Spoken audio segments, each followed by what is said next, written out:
The first announcement relates to something that we've really been waiting for a long, long time. In fact, we've been waiting for it for years. Well, personally I have, and I hope others have been waiting for it too. And I hope everyone will be very pleased to see, at last, Naga Bodhi's book, Jaya Bhim.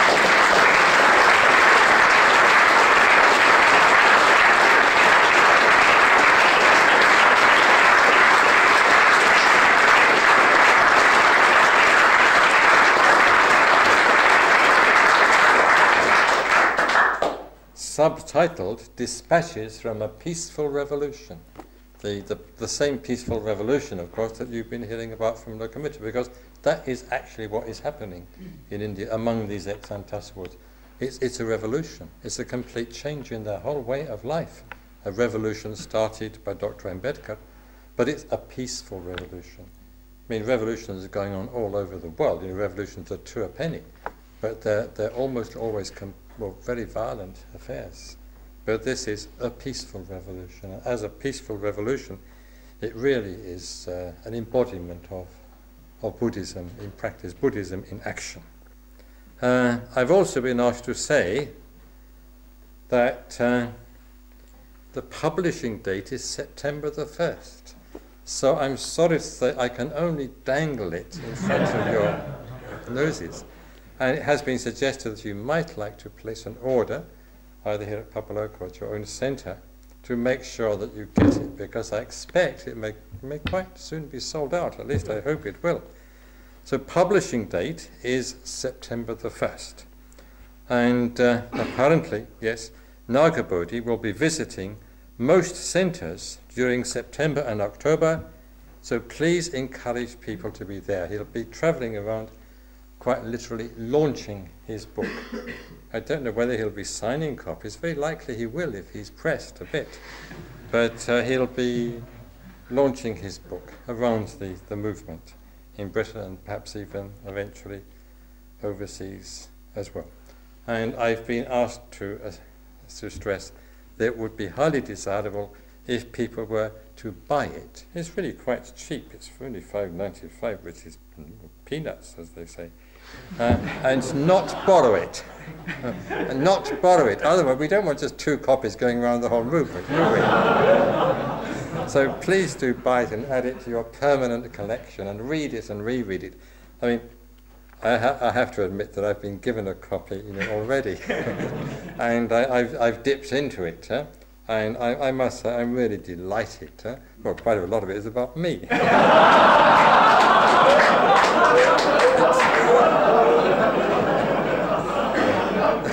It's very, very well written.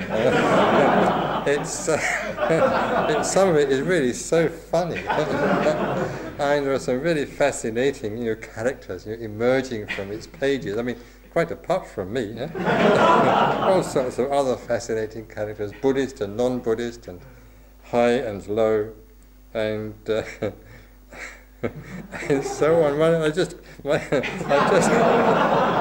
Soon after our tour came to an end, I was to find myself arriving at the Foreigners Registration Office in Calcutta, in hot pursuit of a permit to visit Darjeeling.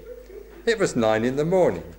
A soldier in a uniform, some 2 sizes too big for him, with an ancient Lee Enfield on his shoulder, seemed to be guarding a sign which announced, "Hours of business, 10 a.m. to 1 p.m. "Closed, sir," he said. "Come back at 11, sir." But it says 10 on the sign, our argumentative friend. He shifted his rifle uneasily and gave an apologetic waggle of the head. "Yes, sir. India, sir."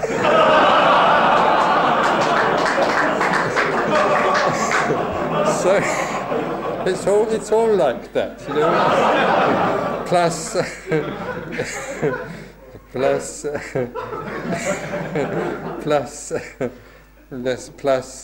Buddhism. Maybe a little bit more. Of course, we were not always kept waiting by them. As often as not, it was ourselves. This is on tour. A van once broke down in the heart of a sugarcane plantation. While waiting for it to be fixed, that sort of thing happened very often. Some of our number disappeared into the lush, cool depths of the cane forest. When the van was ready, the horn was sounded to bring them back, and off we went. About 10 minutes later, "Where's Munindra?" The van was halted and thoroughly searched. But there was no sign of Munindra, a records clerk from Pune munitions depot, a lover of meditation, solitude and silence. Well, if you want to know what had happened to Munindra, well, you'll have to just buy it in 3 weeks. And there are not lots of other really fascinating episodes, and you will learn so much about our movement in India, so much about the people, these fascinating, lovable characters, one or two quite fascinating, lovable British characters too. You'll also learn quite a lot about Nagabodhi. I mean, Nagabodhi really does himself, whether intentionally or unintentionally, really live in its pages. And the dedication reads, "These pages are warmly dedicated to the people who live in them." And people really do live in the pages of this book. So please buy your very own copy and add to your very own personal library.